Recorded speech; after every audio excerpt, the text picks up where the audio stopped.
Irmãos, graça e paz seja com todos, amém? Que privilégio, mais uma vez, estar aqui com os irmãos na nossa conferência, palestrando. Eu espero que todos estejam bem, que vocês tenham aproveitado a quinta e a sexta-feira. As palestras foram uma bênção. Na quinta nem todos tiraram muitas dúvidas, né? Mas ontem foi bacana, o pessoal perguntou, apertou o professor Fernando e foi muito bom. Eu espero que hoje a gente continue crescendo e sendo edificado na presença do Senhor. Amém? Vamos iniciar então a nossa palestra desta noite? Deixa eu só preparar meu esbocinho aqui. Pronto. Vamos lá.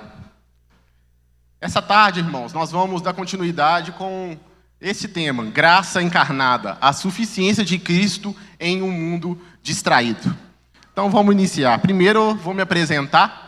Esse aí sou eu, tá ruim para ver, né? Mas eu vou lendo para os irmãos aqui não ficar muito claro. Eu sou casado com a Brenda, minha esposa, está aqui conosco. Sou pai da Lívia, ela está no forninho aí, em breve, em nome de Jesus, vai estar aí chorando na igreja. Aquela bênção toda que todo mundo sabe. Sou pastor auxiliar aqui na Igreja Batista em Cristo.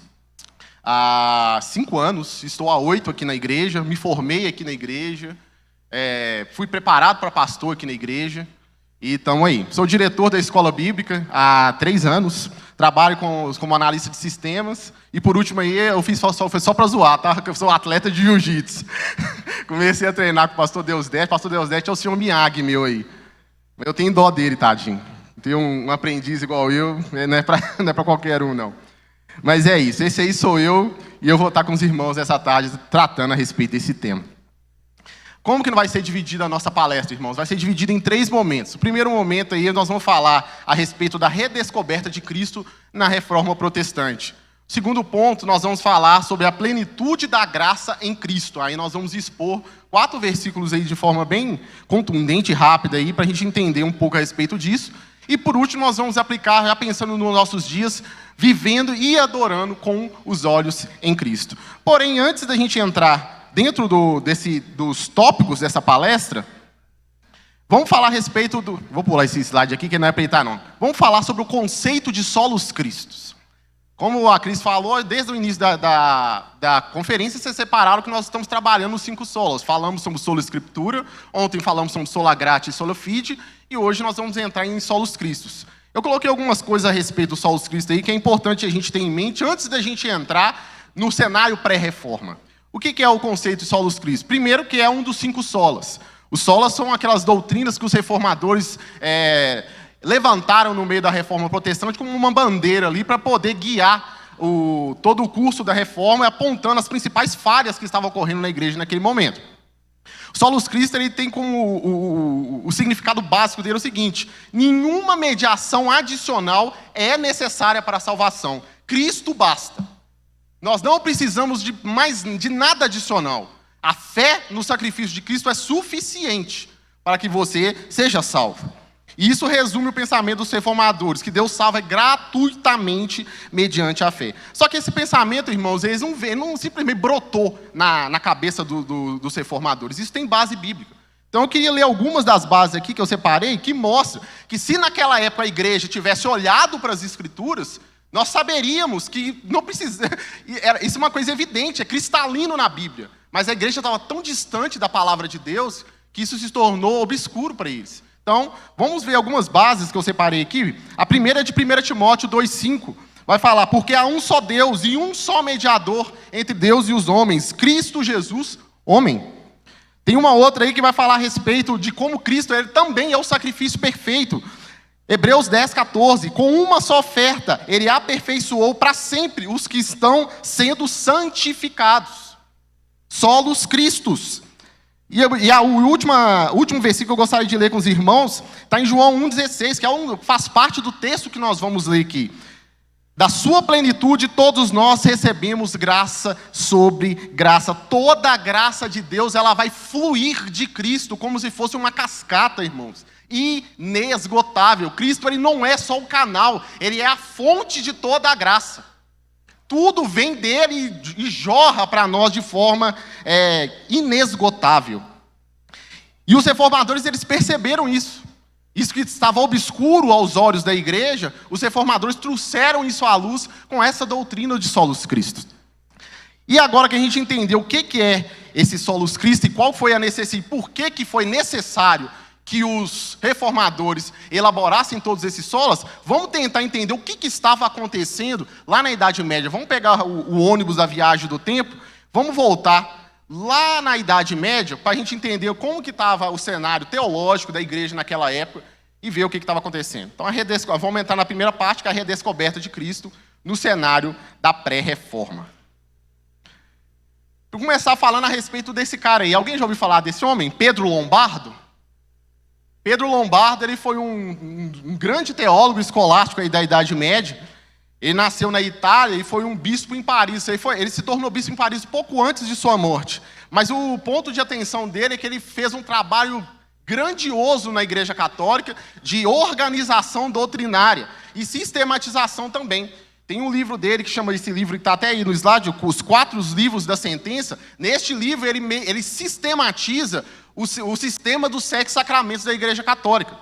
E é aí que começam os grandes problemas. Na verdade, antes de Pedro Lombardo, nós já tínhamos grandes problemas para a doutrina de Solus Christi dentro da igreja. Mas com a sistematização dos 7 sacramentos, as coisas começam a ficar um pouco mais sérias. Então, eu gostaria de falar com os irmãos um pouco a respeito desses sacramentos. Nós falamos lá na quinta-feira, quem estava aqui na quinta-feira viu que o pastor Jonas falou um pouco sobre indulgências, falou um pouco sobre purgatório. Nós trouxemos à tona aqui alguns dos problemas que havia naquela época, só que eu quero dar um pouco mais de atenção nesses problemas aqui e como eles meio que eclipsaram, ofuscaram Cristo no meio da igreja naquele momento.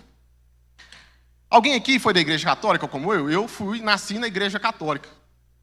E desses sacramentos aqui, quando eu estava estudando, eu estava pensando ali, uns 4 aqui eu participei. Que é o batismo, confirmação, eucaristia e penitência, esses 4 primeiros aí eu participei. Quando eu casei, eu já era na igreja cristã e por aí vai, mas nós vamos falar sobre isso mais para frente. Mas vamos lá, vamos tentar entender. O que é um sacramento? Hoje, para nós da igreja protestante, nós entendemos como ordenanças, que são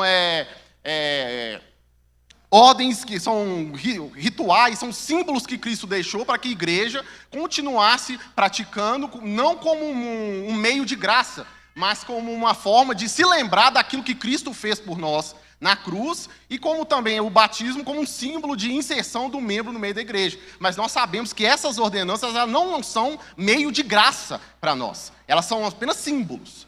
Aqui na igreja católica era diferente. Eles entendiam que esses sacramentos, eles eram um meio eficaz de graça para o pecador. Ou seja, seguir esses sacramentos, passar por todos eles, todos não, alguns, porque nem todos iriam passar por todos, mas passar pelos sacramentos era uma forma de ser salvo. Era impossível um pecador, um homem ou uma mulher que estivesse na igreja católica, a igreja pregava que ele não conseguiria ser salvo se ele não participasse dos sacramentos. Ou seja, se você era da igreja e não se confessava com um padre, você estava em falta com a sua salvação. Tinha que passar uma borracha no seu nome lá no livro da vida, que você não estava cumprindo tudo aquilo que você tinha que fazer. Então, nós vamos ver mais para frente a respeito de como a igreja católica via os sacramentos, mas era mais ou menos assim que funcionava. Eu queria passar rapidamente por cada um deles, para que a gente possa entender, porque nem todo mundo aqui é católico, então para não ficar só no que está aí no slide. Primeiro é o batismo. O batismo todo mundo sabe, eu acho que a grande maioria aqui foi batizada quando criança, eu fui batizado quando criança, mas eu me batizei quando me converti ao Senhor aqui na igreja protestante. Qual que era a função do batismo dentro da igreja católica, no entendimento desse sacramento? Que ele apagava o pecado original e inseria a pessoa na igreja. Olha a ideia deles. Toda pessoa que era batizada, todo bebê que ele era batizado, o batismo ele apagava o pecado original. Já é estranho aí, não é? Então, qual foi o problema que os reformadores perceberam nisso aí? Que, logicamente, isso era visto como necessário para a salvação, ofuscando a justificação pela fé. Ou seja, ou você foi batizar na igreja católica quando você é pequeno, ou você não é salvo, irmão. Isso aí é o primeiro passo para você pisar no céu.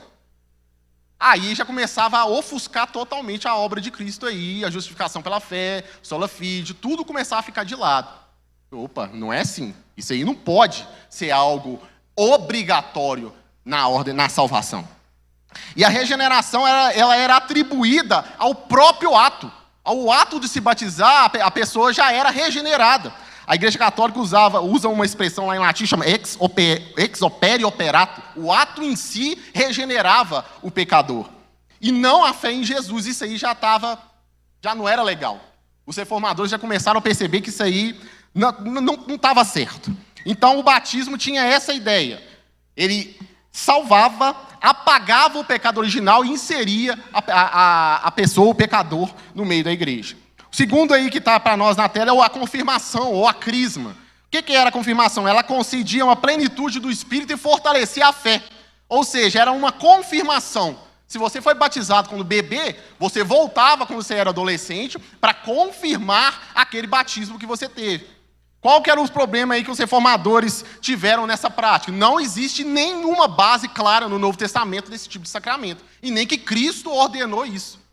Uma outra, eu me esqueci, mas uma das prerrogativas também do sacramento é que Cristo tenha instituído isso para a igreja. E isso não é encontrado em lugar nenhum da Bíblia, Cristo falando para a gente aqui, quando você batizar, depois você volta para poder confirmar o seu batismo. Isso não existe.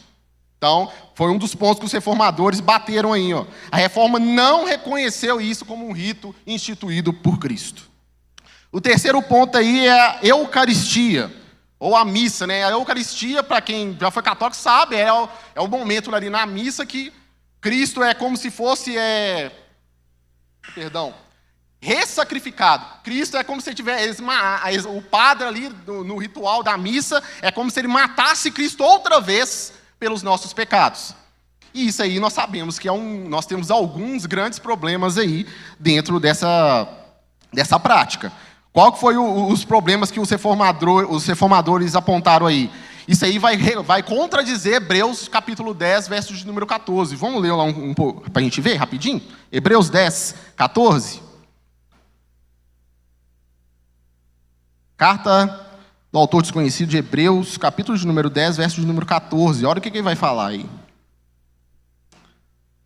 Porque mediante essa única oferta, ele tornou perfeitos para sempre os que estão sendo santificados. Então, foi uma única oferta.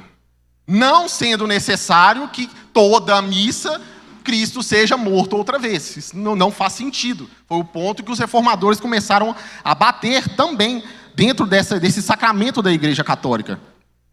Hoje na Igreja Protestante, qual que foi instituída? A ceia. A ceia, nós sabemos que nós não estamos ali comendo literalmente o corpo, nem bebendo literalmente o sangue. Aquilo ali, para nós, é um símbolo do sacrifício de Cristo por nós na cruz. Nós não entendemos, nós não cremos na transubstanciação, como a Igreja Católica prega nesse momento aí da Eucaristia. Então, esse também foi um ponto que os reformadores enfatizaram aí dentro dos sacramentos. O quarto ponto aí é a penitência, ou a confissão, que dava ao sacerdote, ao padre, o poder de perdoar pecados cometidos após o batismo. E aí nós também encontramos alguns problemas teológicos aí. Primeiro porque a reforma, o que os reformadores afirmaram? Somente Deus tem poder de perdoar pecados. Somente Deus. Quando a Bíblia orienta que a gente confesse os pecados entre os irmãos, é para que a gente seja fortalecido. Não que o irmão te perdoe. Não que o irmão tenha um poder de Deus para te perdoar a respeito de um pecado que você comete contra Deus. Vocês lembram quando Jesus quando ele cura o aleijado lá, e antes dele curar, ele fala, os seus pecados estão perdoados. Os fariseus falaram o quê? Lá em Lucas 12, os fariseus ficaram loucos, falaram assim, mas quem esse homem é para perdoar pecado? Não é só Deus que pode perdoar pecados? Então, os reformadores usam essa base para poder ir contra a Igreja Católica na época, a Igreja Romana, sobre essa prática da penitência. Até porque, irmãos, essa prática da penitência foi uma das que foi mais utilizada para poder prender a igreja dentro do sistema, porque ela era uma prática recorrente. Desses sacramentos aqui, 2 são recorrentes, que é a Eucaristia e a penitência. E a penitência, quando você chegava para poder confessar ao padre os seus pecados, você recebia uma sentença para compensar aquilo que você fez de errado. Compensar o seu pecado. sei lá, roubei a casa do meu irmão. Então, peraí, você vai ter que, vamos lá, além de rezar não sei quantos textos, não sei o quê, você vai ter que pagar tantos valor aqui pelo pecado que você está falando, que você fez. Que é a questão das indulgências. Nós vamos falar mais para frente, e foi falado também aí pelo pastor Jonas na quinta-feira. Então, através das indulgências e com a instituição desse sacramento, principalmente da penitência, a Igreja Católica, na Idade Média, ela se tornou uma das instituições mais ricas da Terra. Se nós vemos aquela catedral gigante lá em Roma, lá no Vaticano, muito saiu desse período. Porque as pessoas morrendo de medo, e hoje, é até estranho a gente pensar nisso, mas naquela época, o poder da Igreja Católica era sobrenatural, assustador. Eles tinham um poder muito grande. Então, a palavra do Papa, dos padres, tinha um poder muito forte contra as pessoas. As pessoas, de fato, tinham medo, recebiam aquilo e faziam aquilo que os padres e as autoridades eclesiásticas colocavam ali para as pessoas. Então, isso aí gerava um grande problema, mas para a igreja era muito, muito lucrativo. Porque tudo que o padre falava, assim, você tem que entregar o seu terreno. A pessoa entregava. Para tirar seu parente do purgatório, você tem que dar tanto. Eu falei, a pessoa dava. Quem quer ver o seu pai e sua mãe no inferno? Ninguém quer. Um filho, uma esposa, as pessoas faziam de tudo para poder, porque eles conseguiam, através dessas ideias aqui dos sacramentos, desse sistema eclesiástico que foi criado, manipular as pessoas. Então, esse sacramento da penitência, ele foi muito utilizado nessa questão aí. Ó. O quinto é a unção dos enfermos. Era um sacramento que concede força espiritual, perdão e às vezes até cura. Qual que é o problema que a reforma viu isso aí? A reforma em momento nenhum negou que a igreja, nós como cristãos, possamos orar e ungir os enfermos, porque Tiago fala a respeito disso. Isso aí não tem problema.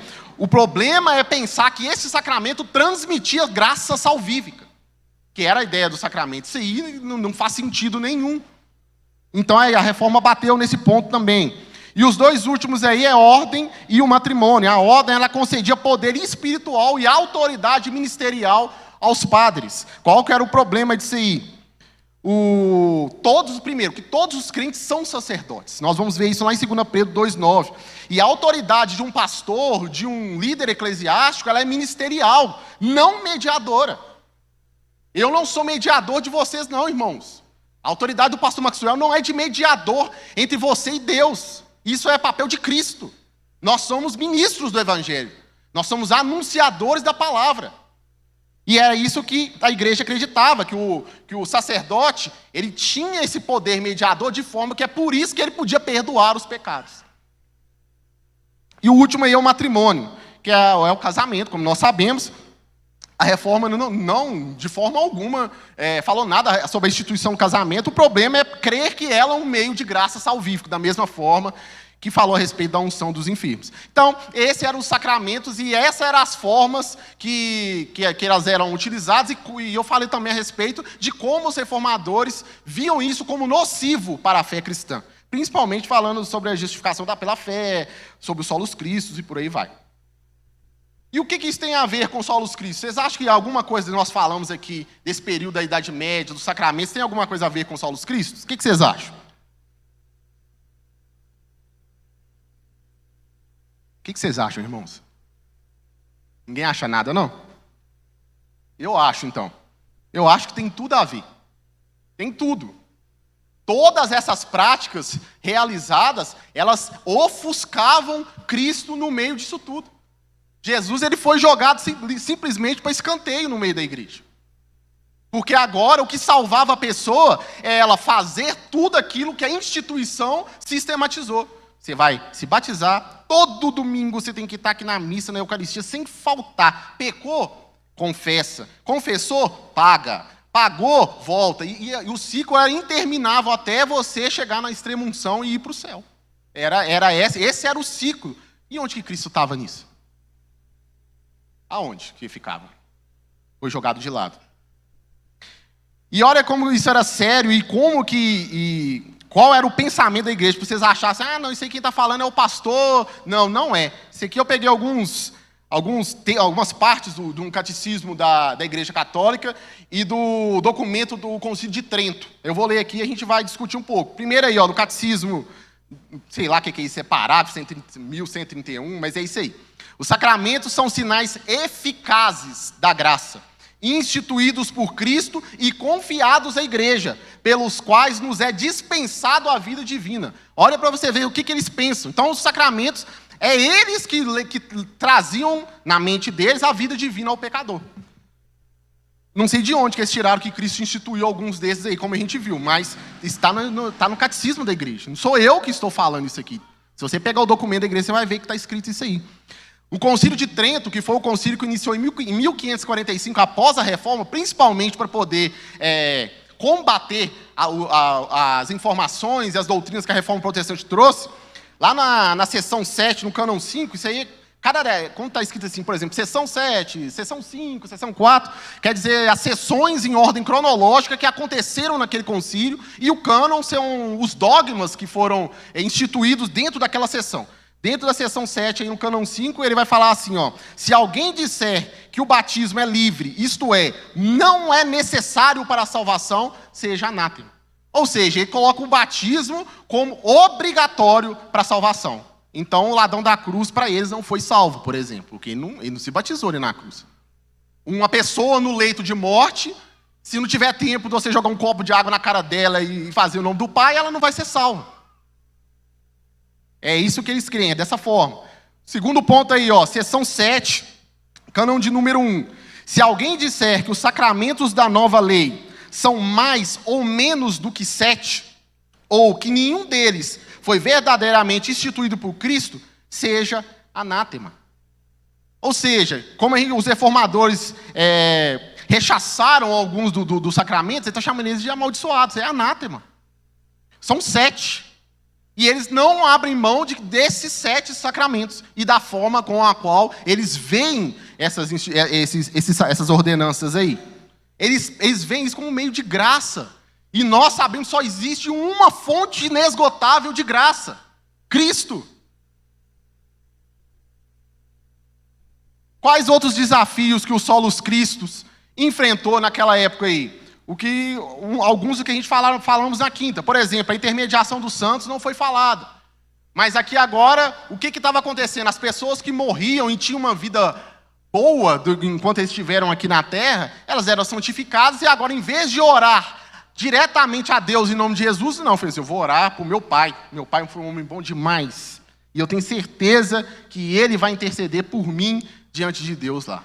E era isso que acontecia. Aí isso se tornou, e até hoje funciona dessa forma. Intermediação dos santos. E nós sabemos, só existe um caminho para chegar ao Senhor. Está escrito em João, capítulo de número 14, verso de número 6. Eu sou o caminho, a verdade e a vida. E ninguém vem ao Pai, senão por mim. Como que eu vou orar um morto para poder falar com Deus, se Cristo já deixou claro que Ele é o caminho? É por meio dele que eu vou até o Senhor, até Deus. Então, a intermediação dos santos foi um dos desafios do Solus Christi aí também, e é até os dias de hoje. As indulgências e o purgatório, como foi falado muito bem pelo pastor Jonas na quinta-feira. As indulgências, como vocês sabem, era um valor que era cobrado diante do seu pecado ali, você recebia, pagava, e ou você diminuía ou apagava o seu pecado, ou também tinha o poder de tirar ou reduzir tempo no purgatório. O que era o purgatório? É uma das doutrinas da igreja romana que fala, né, que a pessoa, depois que ela morre, ela vai para um lugar meio que expurgar ali os pecados que ficaram, vamos dizer assim, pendentes. Você não passou por uma confissão um pouco antes da morte e morreu. Você vai para o purgatório, você vai ter que purgar esses pecados seus aí que ficaram pendentes aí durante um tempo. E como que a igreja conseguiu monetizar em cima dessa prática foi isso. A pessoa morria, a família não ficava todo mundo morrendo de medo. Foi, meu Deus do céu, nós não vamos encontrar com fulano na glória, está preso no purgatório. Então paga, que de alguma forma, que ninguém sabe, a igreja tinha um poder espiritual que ia nesse purgatório e tirava a pessoa de lá e levava ela para o céu. Então, esse aí era um dos grandes problemas também que a igreja enfrentou nessa época aí. O sacrifício da missa, como a gente foi falar na Eucaristia. Cristo sendo ressacrificado todos os domingos, e todo dia que tinha uma missa, Cristo era morto de novo, e todo mundo comia do pão, comia do corpo dele e bebia do sangue, e por aí vai. Isso aí, claramente, como a gente viu a base bíblica de Hebreus 10, 14, não faz sentido, e era um inimigo ao sacrifício único e suficiente de Cristo. Como que a reforma, então, redescobriu Cristo no meio disso tudo? Nós temos alguns dos grandes reformadores aí que nós conhecemos, coloquei dois, que é Lutero e Calvino.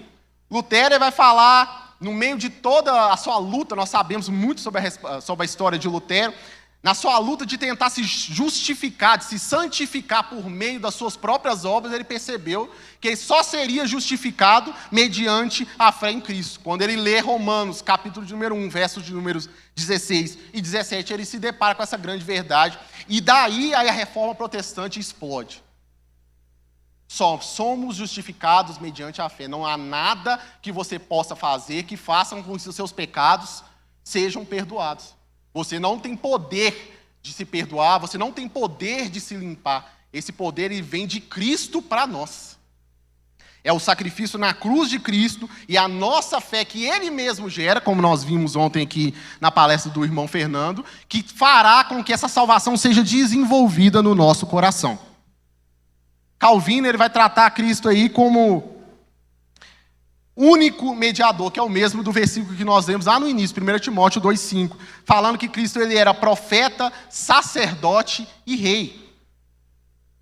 De modo que deste lugar ninguém poderia tirá-lo, que era o que a igreja da época estava fazendo. Profeta, porque ele se revelava, ele nos revela o Pai. Sacerdote, porque hoje ele está à direita de Deus, intercedendo por nós. E não só intercede, mas ele também ofereceu o sacrifício e foi o sacrifício. E rei, porque ele governa a sua igreja e a protege. E agora, irmãos, entendendo todo esse cenário que nós falamos a respeito dos sacramentos, a respeito de como a igreja estava naquele período medieval, nós entramos agora numa segunda parte, que é a parte da plenitude da graça. O texto bíblico que nós vamos ler e meditar um pouco nele agora, nessa tarde, que é João, capítulo de número 1, verso de número 14. Quem puder acompanhar comigo, por gentileza.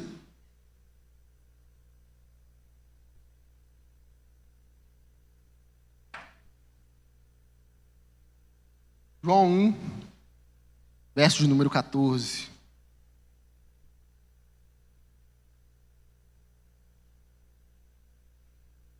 Assim, a palavra se tornou ser humano, carne e osso, e habitou entre nós. Ela era cheia de graça e de verdade, e nós vimos a sua glória, a glória do Filho único do Pai. João deu testemunho dele quando disse em alta voz: este é aquele a quem eu me referia quando disse: alguém virá depois de mim, muito mais poderoso do que eu, pois existia muito antes de mim. De sua plenitude, todos nós recebemos graça sobre graça. Pois a lei foi dada por meio de Moisés, mas a graça e a verdade vieram por meio de Jesus Cristo. Ninguém jamais viu a Deus, mas o Filho único, que mantém comunhão íntima com o Pai, o revelou. Irmãos, esse texto aí está no capítulo de número 1 de João, e nós sabemos que esse capítulo é simplesmente maravilhoso.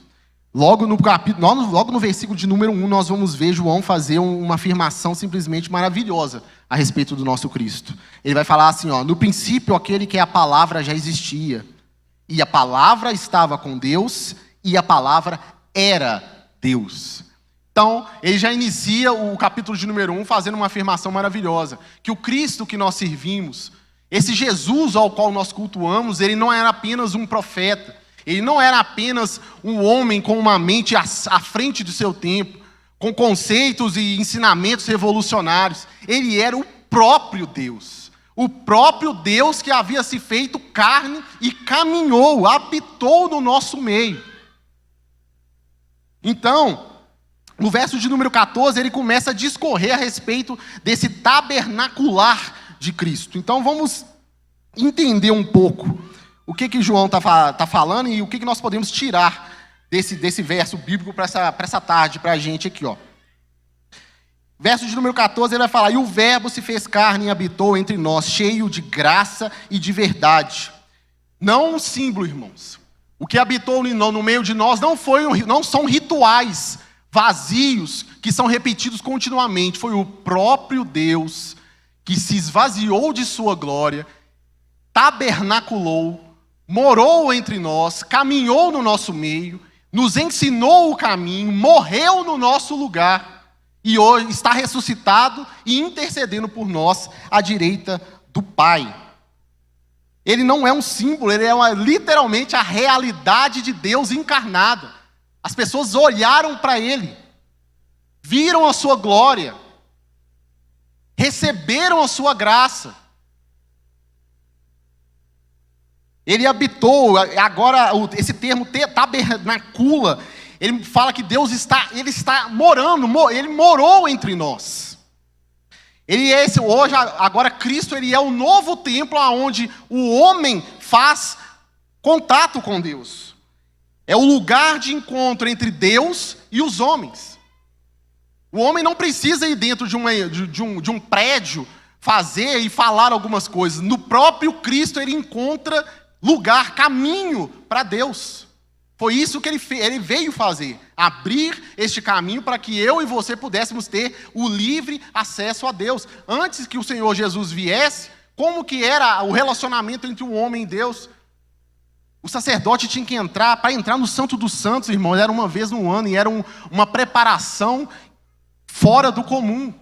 Tinha que sacrificar ovelha, sacrifica aquilo, espera, jejum, um tanto de coisa. Por quê?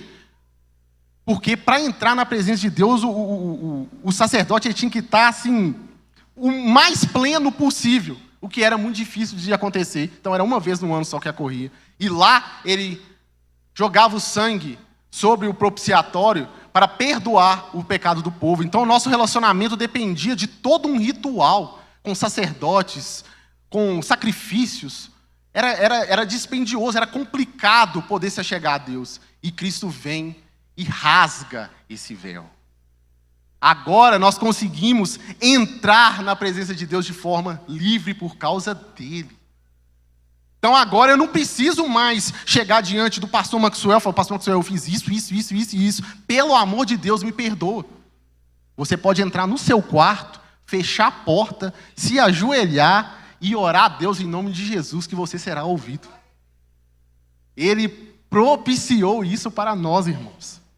O verbo que se fez carne, o próprio Deus, assumiu carne e andou no nosso meio. Ele é o templo onde nós encontramos o caminho para Deus. É nele que os homens vão encontrar auxílio no Senhor.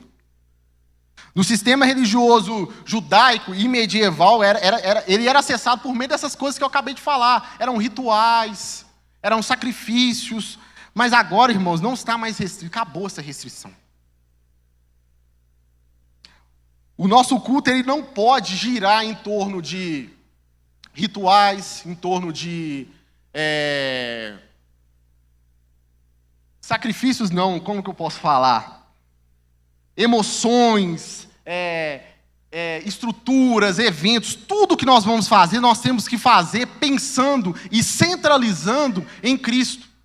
Não podemos colocar a nossa esperança, eu estou doido para poder chegar o dia da conferência, para chegar o dia de um evento específico. Irmãos, nós já temos esse acesso aberto em Cristo. Nós podemos acessar ao Senhor apenas dobrando os nossos joelhos. Nós não precisamos de todo esse aparato para podermos nos comunicar com o Senhor. O próprio Deus se fez presente, habitou entre nós, abrindo este caminho para nós. Versos de número 16 e 17, ele vai falar o seguinte: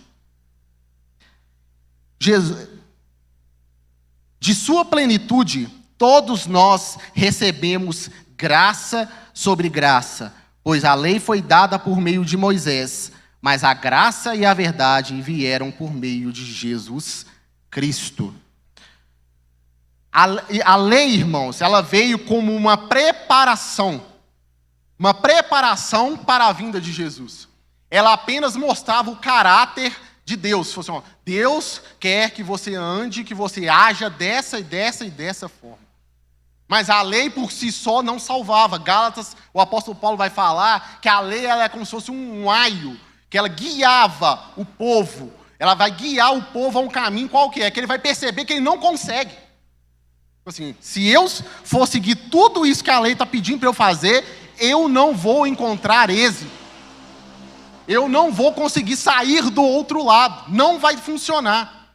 Então ela vai levar para a gente somente para um lugar. Cristo. Cristo, sim, ele teve poder, primeiro porque ele era Deus, para poder cumprir toda a lei que eu e você não tínhamos capacidade, não temos capacidade de cumprir e agradar a Deus naquele padrão.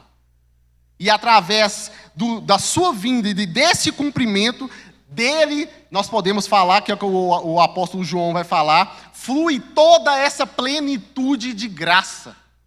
Dele nós podemos beber dessa fonte inesgotável de graça sobre graça. Porque ele sim morreu a minha morte, morreu a sua morte.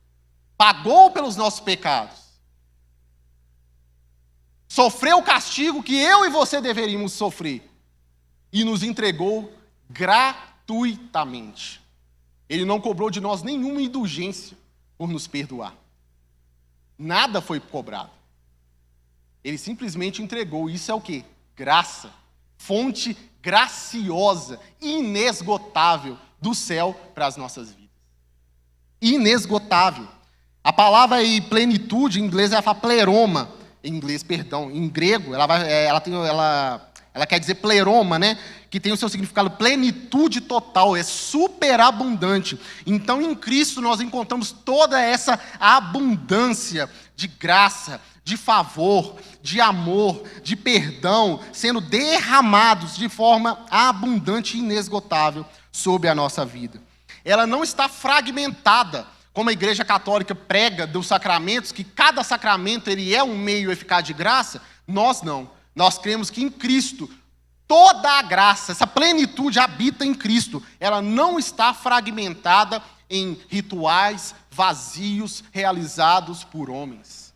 Ela foi e é totalmente administrada pelo nosso Senhor e Salvador Jesus Cristo. E é constantemente, de forma inesgotável, eu não vou cansar de falar essa palavra aqui, inesgotável sobre as nossas vidas.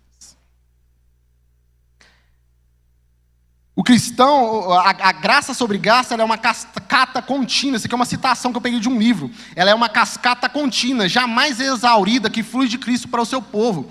Nós não precisamos, então, irmãos, buscar essa graça extra em outro lugar. O pastor Romilson me emprestou um livro, muito bom, John MacArthur, né, sobre a suficiência de Cristo, para preparar essa palestra. Eu estava lendo a respeito dele, de como homens, eles se acostumaram tanto, falando de pessoas cristãs, elas se acostumaram tanto com essas verdades que a gente está falando aqui, que quando a gente começa a falar, as pessoas não dão mais um glória a Deus. Fala assim, eu falo igual eu falei várias vezes aqui, ó, de Cristo fui uma fonte inesgotável de graça. A gente ouve isso constantemente, a gente começa a ficar acostumado com esse tipo de coisa, e é exatamente esse costume de ouvir que Cristo é Deus, que Ele morreu na cruz por nós, que Ele pagou pelos nossos pecados, é esse esfriamento que nos leva a tomar decisões erradas, como aconteceu na época da Igreja Católica. Eles esqueceram Jesus. Essas verdades, irmãos, elas não podem ficar ofuscadas no nosso coração. Toda vez que você lê a Bíblia e vê palavras como esta, como a gente acabou de ler em João, capítulo número 1, seu coração tem que queimar. Assim, Jesus é Deus. Ele morreu na cruz por mim. A vida que hoje eu vivo porque Ele morreu a minha morte. Isso tem que queimar no seu coração, irmão. Isso não pode ficar apagado. Nós não precisamos de graça extra em fontes alternativas. Não precisamos. É muito comum nos nossos dias, todo problema que as pessoas têm, ela fala assim, a última pessoa que ela vai recorrer é o Senhor. O último lugar que ela vai é para o joelho. Assim, não, eu estou com um problema aqui, assim, Deixa eu ver se fulano me empresta tal coisa, deixa eu ver se o irmão faz isso por mim. Mas ele não vai na fonte inesgotável de graça, no Deus que tem o poder de fazer qualquer coisa por nós. Se nós ajoelhássemos e falássemos com esse Deus, nele, irmãos, nós encontramos suficiência. Não tem nada que eu precise que eu não encontre em Cristo. Nada. Irmãos, eu estou com uma doença gravíssima, irmão. Você vai encontrar consolo em Cristo. Eu perdi um irmão. Em Cristo você será fortalecido. Eu estou passando uma dificuldade financeira. Em Cristo você será revigorado. Busque a Jesus em tudo que você tiver, todas as dificuldades que você tiver, busque a Ele. Ele não só tem poder e é suficiente para te salvar, mas Ele também é Deus, Rei, sacerdote e profeta da sua igreja. Ele cuida dela.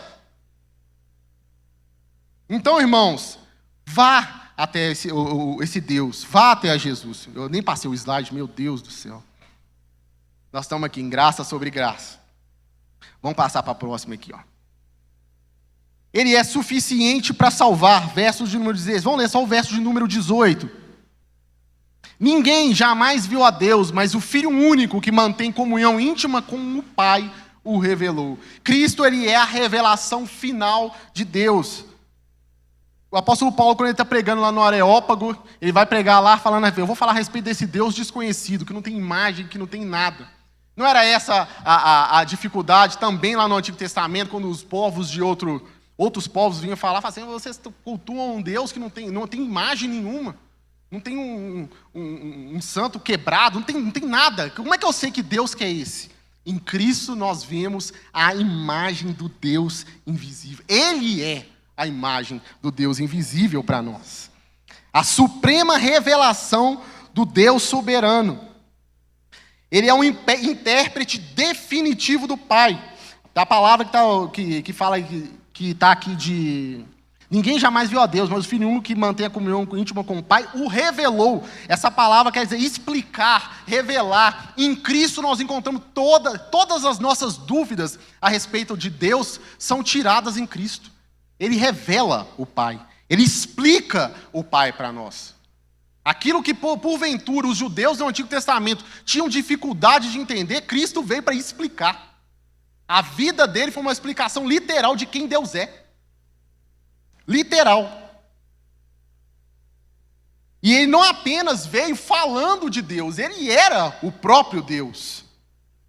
E ele salva, irmãos, de maneira perfeita e suficiente, de formas que eu não preciso mais de sacramentos. Quando eu deposito a minha fé no sacrifício de Cristo, irmãos, acabou. Essa salvação, quando ela é imputada a mim, o meu coração é selado, como Paulo vai falar lá em Efésios, irmãos, acabou. A salvação foi imputada. E você quer ver onde está escrito isso? Abre em Hebreus 7, 25. Vamos ler. Que esse texto é simplesmente maravilhoso. Hebreus 7, 25. Vamos ler a partir do verso 24.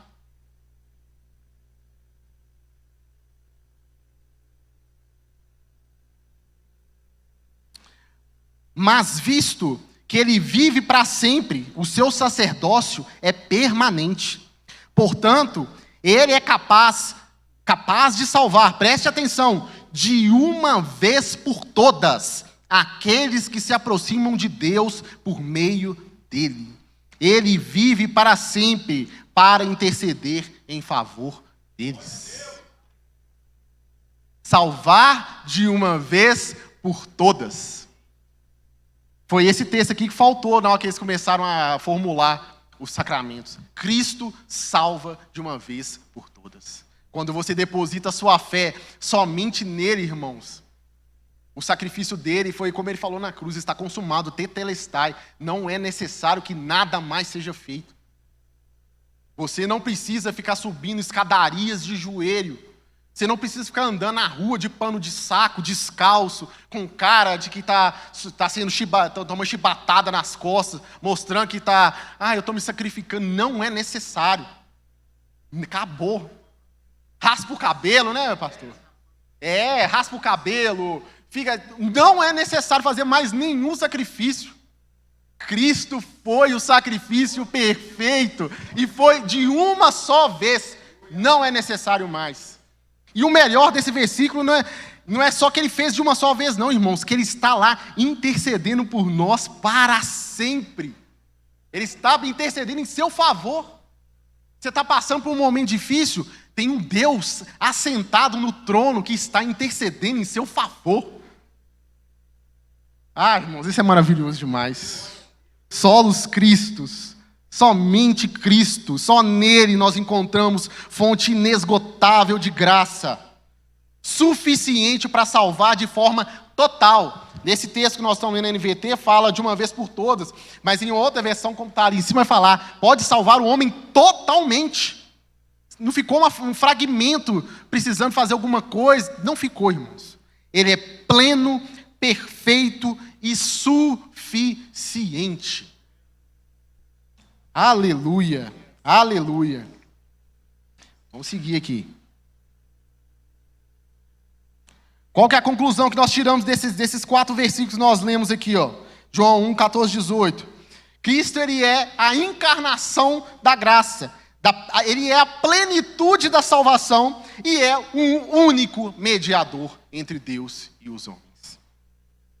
Único.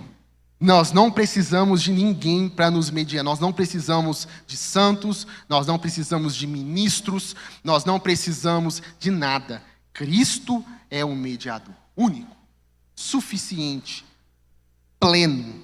É nele que está depositada a nossa esperança. O sola escritura, que é o primeiro sol que nós vimos, ele aponta essa verdade. Tudo isso que nós falamos aqui, irmão, não está escondido em nenhum texto, não. Basta você abrir a Bíblia e ler que você vai identificar essas verdades. São verdades cristalinas da palavra do Senhor. E o Solos Cristo nos apresenta essa salvação. Nós precisamos, irmãos, confiar mais no Senhor. Depositar a nossa confiança 100% nele. E fugir de todo e qualquer substituto espiritual que nós estejamos, de alguma forma, colocando entre nós e o Senhor. Faça uma reflexão rápida. Você tem colocado algum intermediador, algum substituto espiritual entre você e o Senhor? Porque eu queria te falar nessa tarde que não é necessário. Não é mais necessário. Cristo, o Deus encarnado, que morreu por você e ressuscitou e hoje está sentado à direita do Pai, da mesma forma que Estevão, igual o professor Fernando falou ontem, da morte de Estevão, que ele viu Cristo em pé, à direita de Deus Pai, e ele ainda está lá, intercedendo por nós. Lembre-se disso. Lembre-se disso, irmãos. Pregue isso, as pessoas precisam ouvir isso. Essa verdade maravilhosa que muitas vezes a gente, como eu falei, nós estamos nos acostumando e paramos de exultar nela, paramos de glorificar nela. Mas ela é maravilhosa e ela está escrita na palavra para a gente. Nós temos que anunciá-la. Cristo é suficiente. Solos Cristo, somente Cristo. E agora vamos passar para a última parte aí da nossa palestra, graças a Deus no tempo. Vivendo e adorando com os olhos em Cristo. Aí eu coloquei alguns desafios aí para a gente poder conversar a respeito. Contemporâneos, nós falamos dos desafios da igreja na época, no período medieval. Falamos de como os reformadores combateram alguns daqueles desafios. Lemos o texto bíblico, né, porque a Bíblia é a palavra de Deus que vai nos esclarecer. E o que nós estamos vivendo nos dias de hoje? Coloquei 3 problemas aí. São desafios que nós estamos tendo. Primeiro é a espiritualidade distraída e centrada no homem. Depois é o entretenimento no lugar de adoração.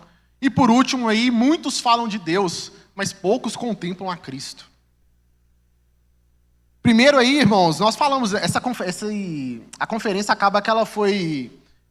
Ela pega um pouco daquilo que nós falamos na nossa vigília de estudo bíblico. De certa forma tem sim, eu vejo isso. Quem participou da nossa vigília de estudo bíblico aqui? Foi uma bênção, não foi, irmãos? Louvado seja o nome do Senhor. E lá nós falamos um pouco sobre essa vida distraída que o pessoal está vivendo, como nós temos vivido de forma muito distraída. E se tem uma coisa que no período que nós estamos vivendo está gerando é o quê? É a distração, o imediatismo e um emocionalismo muito, muito, muito, muito fraco. E essa mentalidade, ela tem entrado nas igrejas de forma assim assustadora. Assustadora. Nós queremos o imediatismo em tudo. Nós não temos paciência mais, irmãos, para ouvir um áudio no WhatsApp. O pastor Maxwell um dia mandou no grupo, eu até ri. Irmão, sem ansiedade do ouvindo 2 vezes. Nós estamos extremamente ansiosos. Nós não temos paciência de esperar um louvor, às vezes, a pessoa já está no louvor, já olhando o relógio. Meu Deus, esse pessoal não vai parar de cantar, não? Estamos ansiosos. Queremos as coisas rápidas, imediatistas. É uma espiritualidade extremamente distraída e pouco focada naquilo que é necessário. Isso que está acontecendo fora está entrando aqui para dentro da igreja. E isso é um grande problema.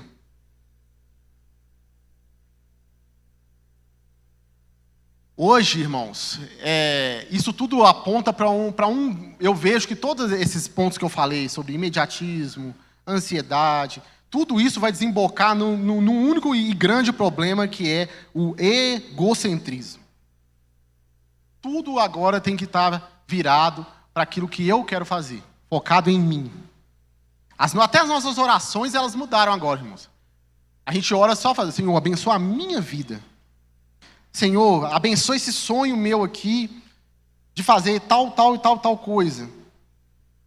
Nunca mexe no meu ambiente, né? Nunca, agora as orações são sempre para mim, nunca pela igreja.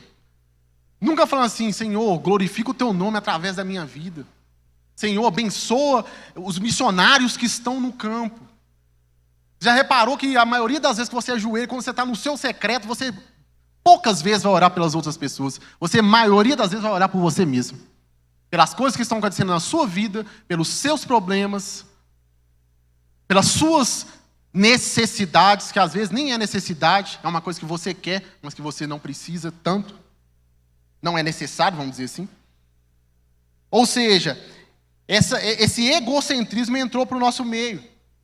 Agora eu só quero congregar numa igreja que tem as paredes pretas, que tem o jogo de luzes, que canta os louvores que eu gosto. O púlpito tem que ser um tambor. Se não tiver nada disso, eu não vou congregar nessa igreja. Eu vou para a igreja que eu quero. O que importa é aquilo que eu quero. É isso que tem... Esse é o modo de pensar desse tempo. Mas não deveria ser dessa forma. Nós deveríamos pensar aonde tem uma igreja que prega sobre Jesus. Aonde que a palavra de Deus ela é exposta com fidelidade. Aonde eu tenho condições de ouvir o pregador pregando, ler a Bíblia e, se necessário, se eu estiver errado, eu poder chegar e falar, irmão, não é isso que está escrito aqui. É sola escritura. Você está pregando errado, você está falando coisa que é da sua cabeça. Nós temos que buscar lugares onde que Cristo esteja no trono. Que louvores glorifiquem a Jesus. Não falem de mim. Que a palavra pregada no púlpito não seja indiretas para os irmãos da igreja, mas que fale de Cristo. Que fale da sua morte, do seu sacrifício. Você não tem que ir para a igreja para se sentir bem. A palavra tem que fazer eu sentir mal mesmo. Assim, não, eu sou um miserável pecador mesmo. Eu tenho que ser transformado. Se a palavra não te confronta, está errado, irmãos. Ela tem que perfurar a sua alma e mostrar onde você precisa se arrepender. Esse é o papel do ministro, é a palavra. Cristo, o pai que ama, ele vai exortar sim a igreja, vai exortar os seus filhos. Então não procure esse tipo não tire esse pensamento de que você precisa ser agradado em todo lugar, principalmente no meio da igreja. Aqui é lugar de ouvir e glorificar o nome do Senhor. Que Ele fale e faça o que quiser no nosso meio. Não aquilo que eu quero. E esse é o problema dessa espiritualidade distraída e centrada no homem. Esse egocentrismo. Nós precisamos voltar ao evangelho de renúncia, então, irmãos. Renúncia de si mesmo. Cristo, ele não é um facilitador do seu plano de vida. Não é. Ele nos chamou para que nós parássemos, nós interrompêssemos a nossa vida e vivêssemos a vida dele. Nós fomos chamados para viver a vida dele.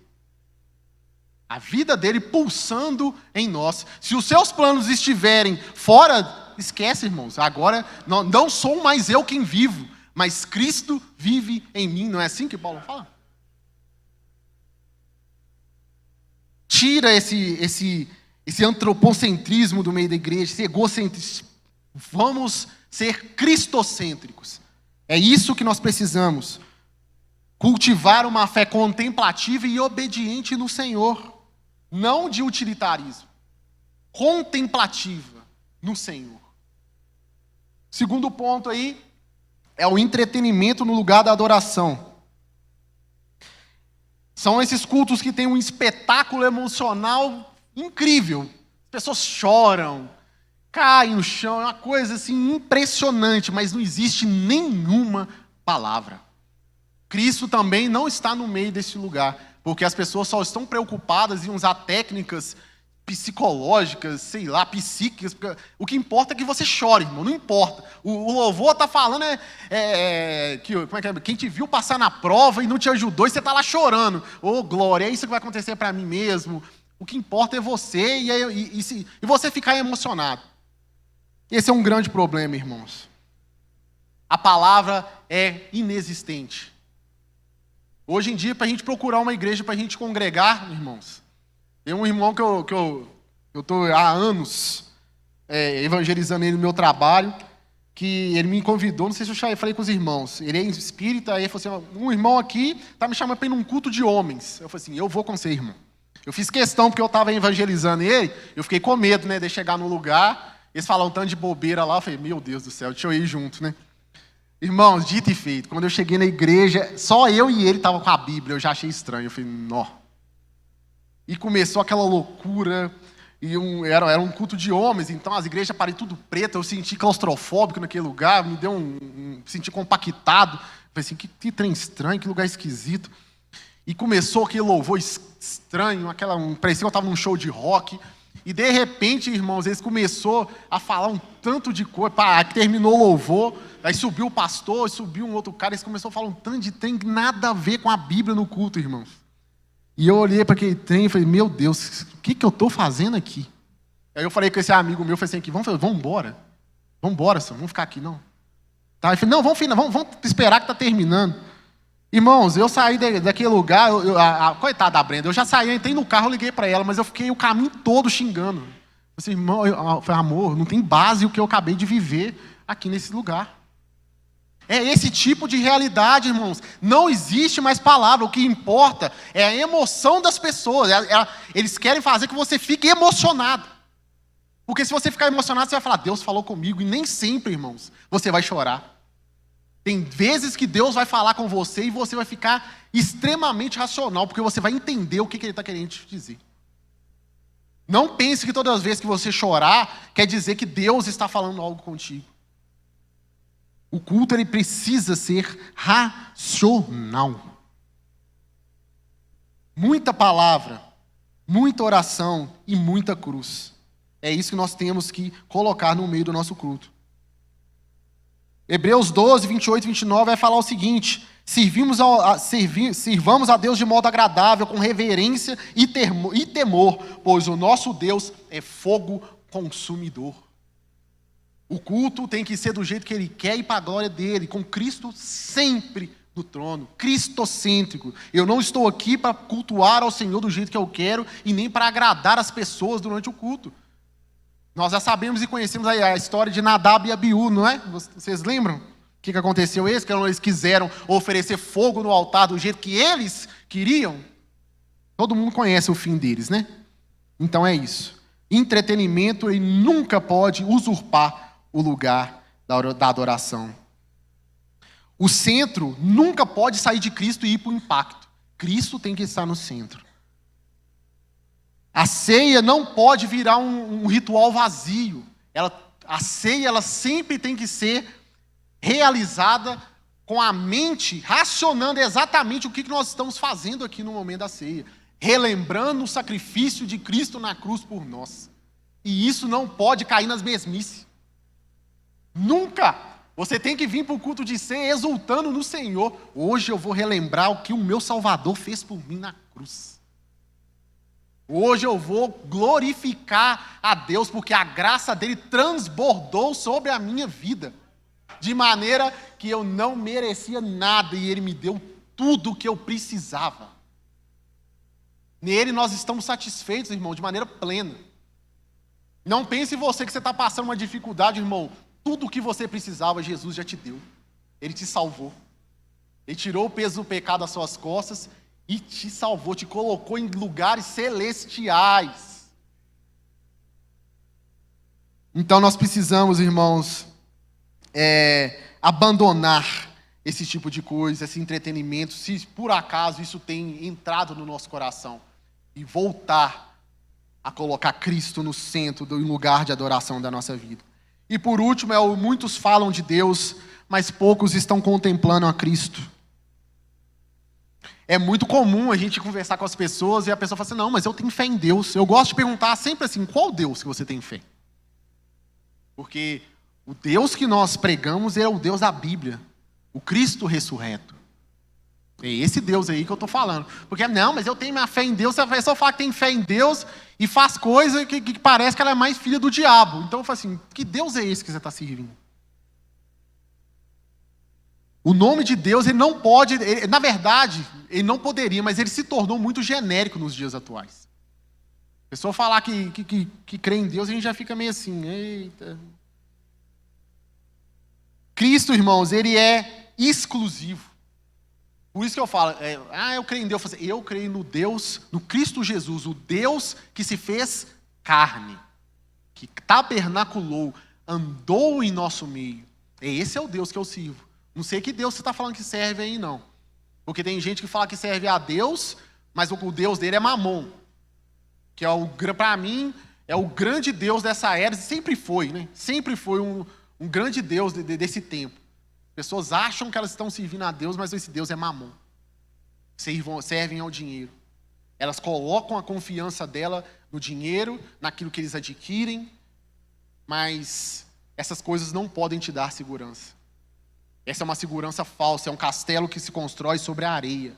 Cristo é o castelo que é construído sobre um fundamento firme, que é a palavra de Deus. E nele está a nossa confiança. Nele está a nossa confiança. Tem um versículo bíblico aqui que gostaria de ler. João capítulo 1, verso número 18. O Filho unigênito que está no seio do Pai, esse o deu a conhecer. Como eu falei, Cristo revela o Deus verdadeiro. E é esse Deus que nós servimos. João 17,3 vai falar, a vida eterna é esta, que te conheçam a ti, o único Deus verdadeiro, e a Jesus Cristo a quem enviaste. Esse é o Deus que nós servimos, irmãos. O Deus das Sagradas Escrituras nos apresenta, não é esse Deus genérico que deixa que você faça qualquer coisa. Nós sabemos que nós precisamos fazer, porque nós não vivemos mais a nossa vida, mas a vida dele. Não existe, irmãos, acesso verdadeiro a Deus fora de Cristo. Não existe. Então muitas que estão falando de Deus, todas as vezes que nós toparmos com essas pessoas, nós temos que lembrá-las que só existe um único Deus, único e verdadeiro Deus. Não existe outro. Não existe outro Deus verdadeiro. Então, quais são os pontos de atenção para a gente nessa questão? Tomar cuidado que as nossas pregações sempre reflitam a Cristo. Que os nossos discursos sempre falem de Cristo. Que as nossas aulas sempre remetam a Cristo. Ele tem que estar no centro de tudo, irmãos. Contemplar Cristo, irmãos, é a essência da fé cristã. Se nós não viermos falar dele, nós vamos falar de quê aqui? Eu me lembro que quando eu me converti ao Senhor, irmãos, eu ficava doido para ir para o culto, porque eu amava quando o pastor pregava falando de Jesus. E por incrível que pareça, irmãos, e mais triste que isso pareça, não eram todos os cultos que isso acontecia. Tinha culto que ia lá no Antigo Testamento e falava coisas, e não conseguia linkar o Antigo Testamento com o Senhor Jesus, e aquilo me matava, porque eu amava ouvir falar de Jesus. Eu ainda amo. Por isso que eu falei, eu tenho que falar nessa palestra, porque é daquilo que eu amo, falar de Jesus. Falar de Jesus é o centro de tudo, irmãos. Nós precisamos promover, isso aí já é para a gente ir finalizando já, uma espiritualidade que promova a Cristo acima de todas as outras bênçãos materiais. Todas as outras. Nós precisamos, irmãos, é o nosso papel, nós estamos vivendo esses desafios no momento. Eu não vou nem falar a respeito das indulgências dos tempos atuais, que já foram falados, esse tipo de coisa. Mas nós precisamos promover uma espiritualidade que ama mais a Cristo, que coloca Cristo mais no trono do que bênçãos, do que coisas deste mundo. E para poder finalizar, só coloquei esse slide aí falando a respeito de como nós podemos contemplar Cristo hoje e sempre. No culto, tendo sempre uma liturgia cristocêntrica, e na pregação, uma pregação expositiva de Cristo. Na vida, Cristo como motivo, meio e alvo.